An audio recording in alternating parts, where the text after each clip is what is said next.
Атырауда тәулігіне 20-ға жуық адам тұмаумен шағымданады. Бұл туралы нөмір 2 Атырау облыстық ауруханасы директорының орынбасары Руслан Қайыржанов мәлімдеді. Оның айтуынша, тұмау жұқтырғандардың дені 14 жасқа дейінгі балалар. Сондай-ақ жыл басынан бері вирустық инфекцияның 99 мыңға жуық жағдай анықталыпты. Осы орайда бүгінде өңірге тұмауға қарсы вакцинаның 65 мың дозасы жеткізілген.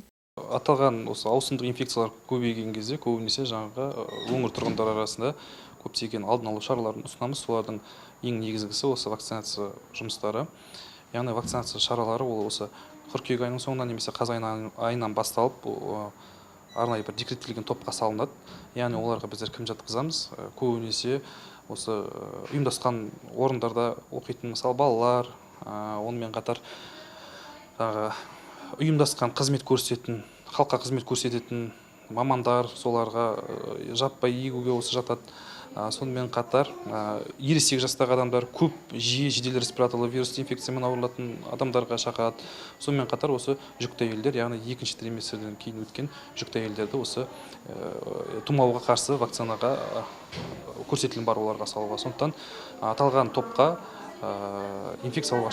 вакцина алуға шақырамыз. Екпе алу қарашаға дейін жалғасады. Ресми мәліметке сүйенсек, Атырау облысында былтыр 66 490 адам тұмауға қарсы вакцина салдырған.